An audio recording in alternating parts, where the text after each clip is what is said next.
ಇನ್ನು ವಿಶ್ವಕಪ್ ಗೆದ್ದ ಭಾರತಕ್ಕೆ ರಾಷ್ಟ್ರಪತಿಗಳು ಅಭಿನಂದನೆ ಸಲ್ಲಿಸಿದ್ದಾರೆ. 3 ಬಾರಿ ಕಪ್ ಗೆದ್ದ ಏಕೈಕ ದೇಶ ಭಾರತ.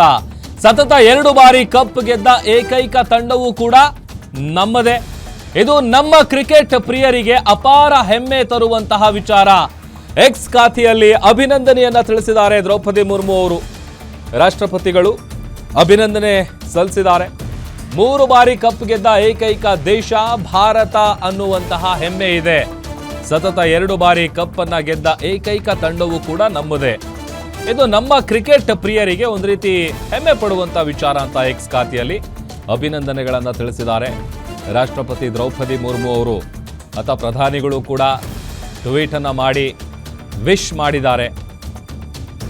ಆಮೇಲೆ ನ್ಯೂಜಿಲೆಂಡ್ ವಿರುದ್ಧ ಮ್ಯಾಚ್ ಆಡ್ತಾ ಇದ್ದಾರೆ ಅನ್ನುವಂಥ ಸಂದರ್ಭದಲ್ಲಿ ಎಲ್ರಿಗೂ ಒಂದು ರೀತಿ 50-50 ಇತ್ತು. ಬಟ್ ಯಾಕಂತಂದ್ರೆ ಮ್ಯಾಚು ಕೊನೆ ಬಾಲು ಕೊನೆ ಓವರ್ವರೆಗೂ ಯಾವ ರೀತಿ ಬೇಕಾದರೂ ಟರ್ನ್ ಆಗ್ಬೋದು. ಅದು ಸಹಜವಾಗಿದ್ದಂಥ ನಿರೀಕ್ಷೆ. ಯಾಕಂತಂದರೆ ಯಾವ ಟೈಮಲ್ಲಿ ಏನಾಗುತ್ತೆ ಅಂತ ಹೇಳಕ್ಕೆ ಬರಲ್ಲ. ಒಂದ್ಸಲ ನಾವು ಭಾಳ ನಿರೀಕ್ಷೆ ಇಟ್ಕೊಂಡಿರ್ತೀವಿ, ಎಕ್ಸ್ಪೆಕ್ಟೇಷನ್ಸ್ ಇರುತ್ತೆ, ಇಲ್ಲ ಗೆದ್ದೇ ಗೆಲ್ತಾರೆ ಅಂಥ ಮ್ಯಾಚ್ಗಳು ಸೋತಿರುವಂಥ ಉದಾಹರಣೆ ಸಾಕಷ್ಟಿದೆ.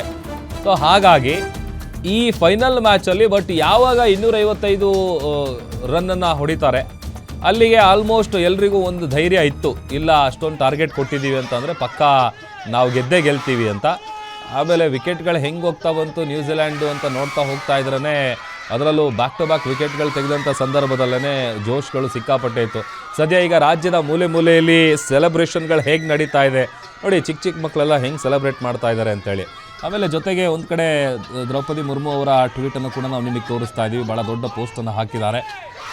ಅದರಲ್ಲಿ ಎಲ್ಲ ವಿಚಾರಗಳನ್ನು ಉಲ್ಲೇಖ ಮಾಡಿದ್ದಾರೆ. ಎಕ್ಸ್ ಖಾತೆಯಲ್ಲಿ ಅಭಿನಂದನೆಯನ್ನು ತಿಳಿಸಿದ್ದಾರೆ ರಾಷ್ಟ್ರಪತಿ ದ್ರೌಪದಿ ಮುರ್ಮು ಅವರು. ಅದೊಂದು ಕಡೆ ಪುಟಾಣಿಗಳ ಸೆಲೆಬ್ರೇಷನ್ ನೋಡ್ತಾ ಇದ್ದೀವಿ.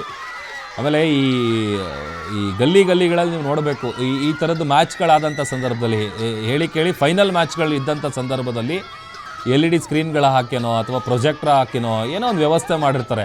ಅಂದರೆ ಇಡೀ ಕಂಪ್ಲೀಟ್ ಆ ಏರಿಯಾ ಜನ ಎಲ್ಲ ಅಲ್ಲೇ ಸೇರ್ಕೊಂಡು ಮ್ಯಾಚ್ಗಳು ನೋಡ್ತಾ ಇರ್ತಾರೆ. ಈ ಥರದ್ದೆಲ್ಲ ಸರ್ವೇ ಸಾಮಾನ್ಯವಾಗಿ ಕಂಡು ಬರುವಂಥ ದೃಶ್ಯಗಳು. ಒಂದೊಂದು ಕಡೆ ಪಟಾಕಿಯನ್ನು ಸಿಡಿಸ್ತಾ ಇದ್ದಾರೆ, ಆಮೇಲೆ ಸಿಹಿಯನ್ನು ಹಂಚ್ತಾ ಇದ್ದಾರೆ, ಜೋರಾಗಿ ಘೋಷಣೆಗಳನ್ನು ಕೂಗ್ತಾ ಸೆಲೆಬ್ರೇಟ್ ಮಾಡ್ತಾ ಇದ್ದಾರೆ. ಎಲ್ಲ ಕಡೆ ಇದೇ ರೀತಿಯಾದಂಥ ಸಂಭ್ರಮಾಚರಣೆ ನಡೀತಾ ಇದೆ.